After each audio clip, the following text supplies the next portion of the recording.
On Christmas morning, I stepped outside and saw something that ripped through my heart like ice in the veins. My daughter, shivering, lips trembling, tiny hands clenched, while just a few steps away. Another family sat by their glowing fireplace, laughing, celebrating, wrapped in warmth we did not have. At that moment, I realized something painful about life, about society, and about myself. And by the time you finish this speech, you will see exactly what I saw, and why that moment changed everything for me. You won't forget it. That Christmas morning didn't begin with joy, music, or the warm glow people imagine when they hear the word holiday. It began with the sound of cold wind scraping against the window and the heavy silence that only families who are struggling truly understand. I stepped outside to call my daughter in, expecting to see her playing, expecting to see her distracted by the little things children find happiness in. Instead, I saw her standing still, her arms wrapped around her tiny body, shoulders raised as if she were trying to hide inside her own skin to escape the cold. Her breath came out in small white clouds, fading as quickly as they appeared. Her lips were turning pale, and she was shivering in a way that no child ever should on a day meant for warmth. And across the street, just a few steps away, was a family gathered around a glowing fireplace. The laughter that drifted from their window wasn't malicious. It was simply a reminder that the world can hold two very different realities at the same time.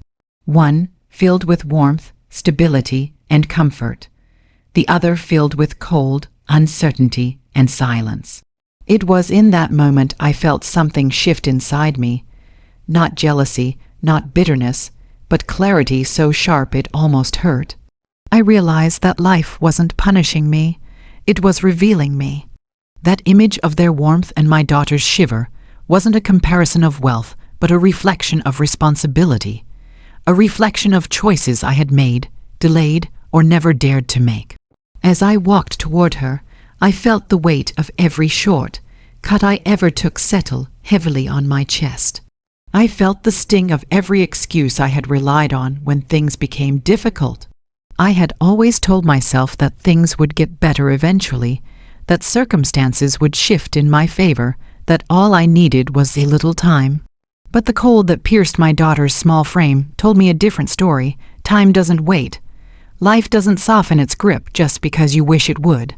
Winter doesn't hold back simply because you're unprepared, and that family across the way didn't owe me anything.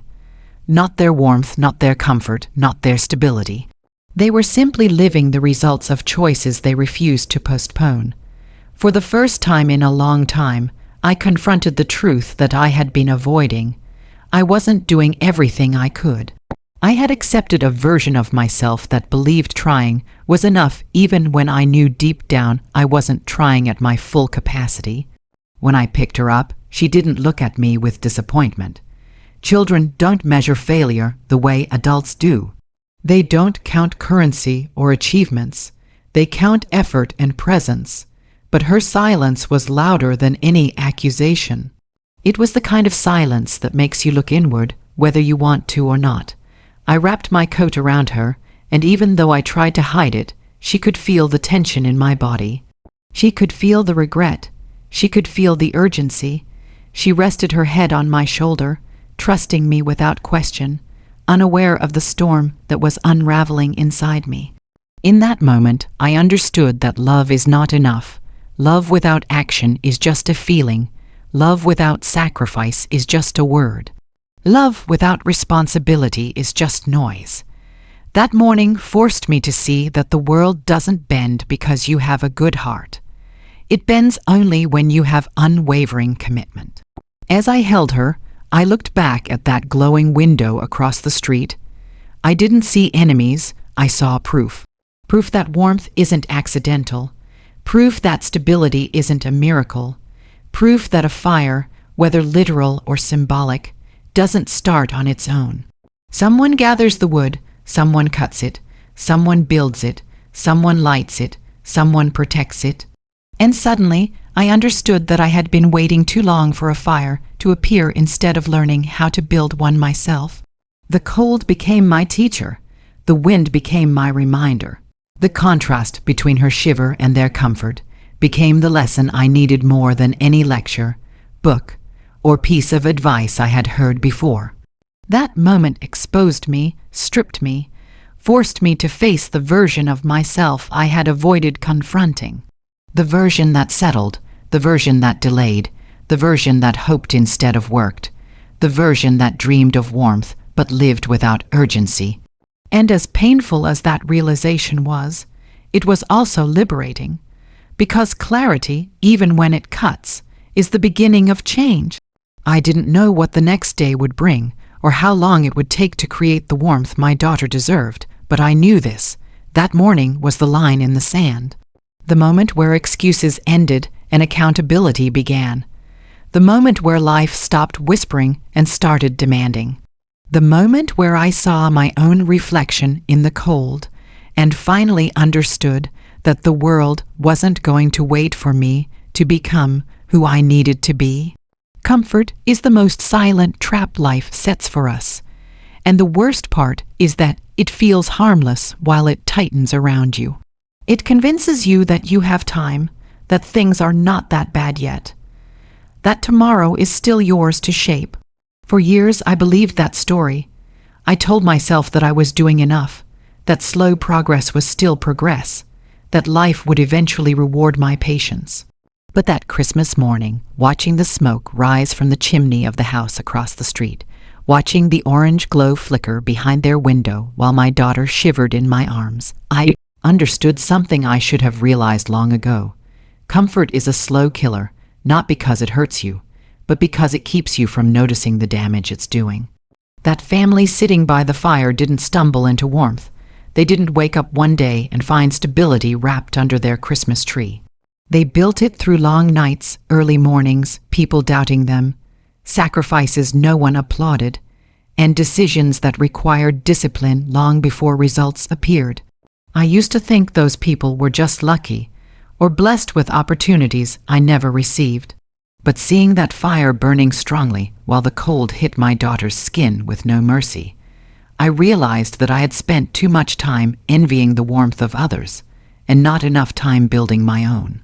Jealousy is easy, complaining is easy, wishing is easy, but accepting that you're behind because you chose the path of least resistance, that's hard. The truth hit me with a force I wasn't ready for. I wanted warmth without collecting the wood. I wanted success without sacrifice. I wanted stability without discipline. I wanted comfort without facing discomfort, and life doesn't work that way. Life gives you exactly what you work for, not what you hope for. The world doesn't punish you for laziness. It simply rewards those who refuse to be lazy. As I watched that family laughing, I wasn't angry at them. Their happiness didn't insult me. Their comfort didn't offend me. Instead, it became the measurement of what was possible. It became the standard of what I could achieve if I stopped running from struggle. That burning fireplace wasn't a reminder of my failures. It was a reminder of the life I could build if I stopped wasting time. And time was the one thing I had been treating like it was infinite. I used to tell myself, I'll start tomorrow. I'll fix things soon.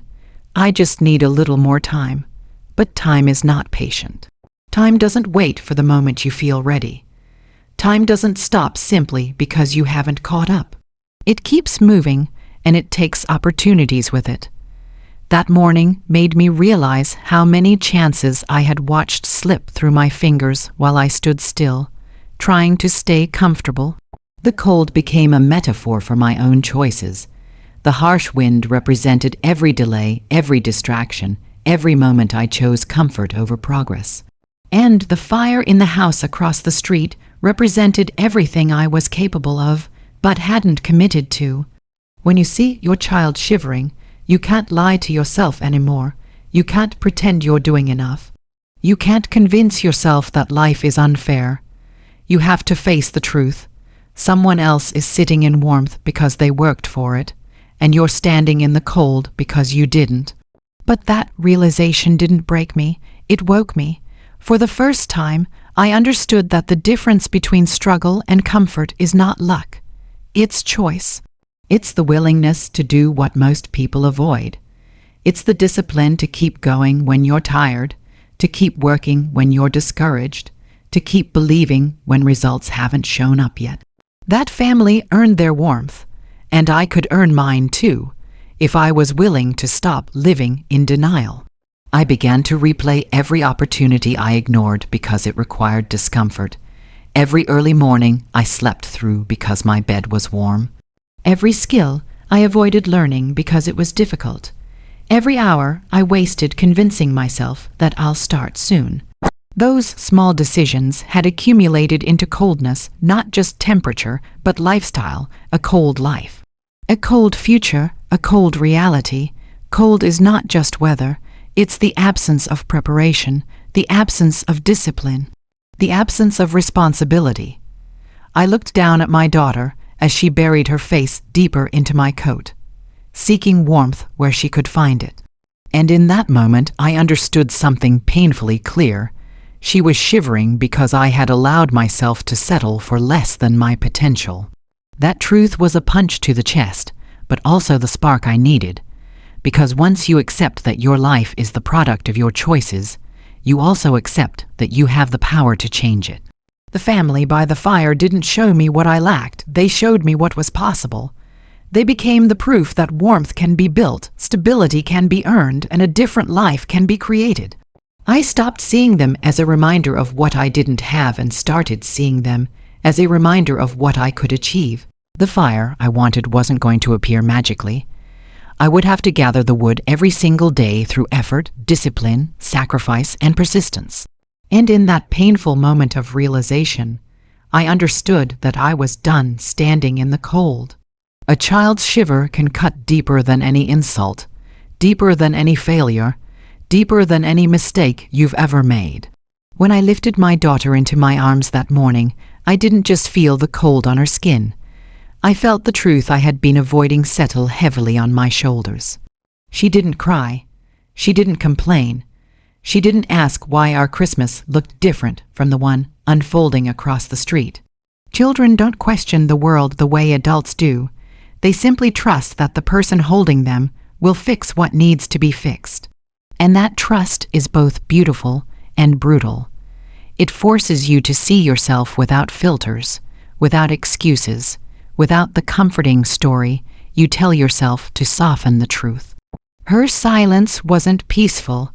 It wasn't calm. It was the silence of innocence depending on someone who wasn't living at their full potential. It was the silence that asked without words whether I was truly doing everything I could. As I held her, her head resting on my shoulder, her breath warm against my neck, I felt something shift inside me. There was no anger in her, no blame, no resentment. She wasn't aware of what we lacked. She was only aware that she was cold and that I was supposed to be the one who protected her from the cold. And that simple instinct to trust hit me harder than any moment of my adult life, because children don't measure you by what you say. They measure you by what you do. They don't evaluate you based on your intentions. They look at your actions. And in that moment, my actions weren't enough. I had convinced myself for so long that I was trying, that I was pushing, that I was doing my best. But her shiver exposed the truth. I wasn't doing everything I was capable of doing. I wasn't becoming the version of myself that my family needed. Trying is not the same as giving your all. Trying is not the same as committing. Trying is not the same as sacrificing. Trying is comfortable. Effort is uncomfortable, and I realized that morning that I had spent too much time trying and not enough time transforming. Her tiny body trembling in my arms forced me to confront the gap between who I was and who I should have been. It forced me to admit that I had been living in fear of failure, fear of discomfort, fear of taking risks that could alter our future. But the moment you hold your child and feel them shiver against your chest, those fears suddenly look small, almost pathetic, because the cost of your inaction becomes real. The people you love the most pay for the limits you refuse to break. I looked at her face, her eyes half closed from exhaustion and cold, trusting me without hesitation. That trust is a weight, but it's also a gift. It is a reminder that someone believes in you, even when you don't fully believe in yourself. And that's the kind of responsibility that can rebuild a person from the inside out. I realized that morning that providing warmth isn't just about money or comfort, it's about becoming strong enough, disciplined enough, committed enough to create warmth in every form. Emotional warmth, mental warmth, financial warmth. Stability is not a number, it is a mindset, and I had allowed my mindset to shrink. I began to see how many times I had allowed struggle to become normal, not because I was incapable of more, but because I had adapted to difficulty instead of fighting it. When you live in hardship long enough, it becomes familiar, and the dangerous thing about familiarity is that it convinces you that nothing can change. I had adapted to coldness, cold habits, cold discipline, cold effort. But my daughter didn't deserve a life built on my comfort with discomfort. She deserved a father who would do whatever it took to change the temperature of her world. When I wrapped my coat tighter around her, I wasn't just shielding her from the wind.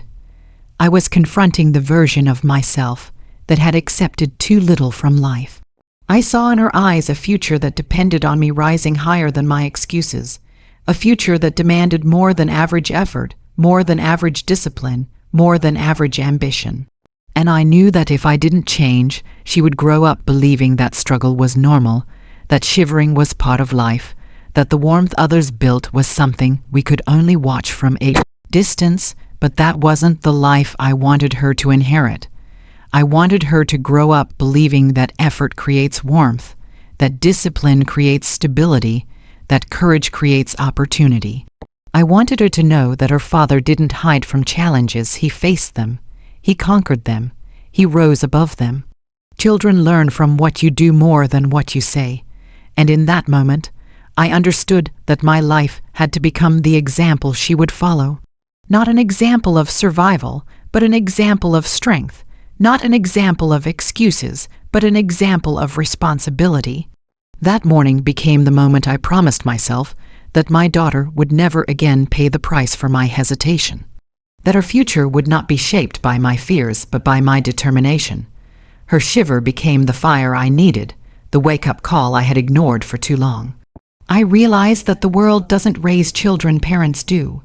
And parents don't just raise children with love. They raise them with discipline, with vision, with relentless effort. I understood that I couldn't protect her from every storm, but I could become strong enough to shield her from the storms I had the power to control. And as she held on to me, trusting me without question, I knew I was done living at half capacity. What happened after that morning wasn't a dramatic transformation or some instant rise from struggle to success. It wasn't a movie moment where life suddenly becomes brighter and everything falls into place. It was something far more uncomfortable, something far more honest. It was the beginning of brutal self-confrontation. Real change doesn't start with motivation. It starts with telling yourself the truth, even when that truth feels like a punch to the chest. I had to look at myself with a level of honesty I had avoided for years. I had to admit that I wasn't doing enough, not because I was incapable, but because I kept letting myself off the hook. I told myself stories that sounded good, stories that made me feel better, stories that allowed me to sleep at night. But that Christmas morning stripped those stories away. When you see your child shivering because you haven't built the life they deserve, there's no story left that can protect your ego. All that's left is reality, and reality demands change. I began questioning everything: my habits, my routines, my mindset, my priorities. Every corner of my life that I had ignored or neglected suddenly mattered.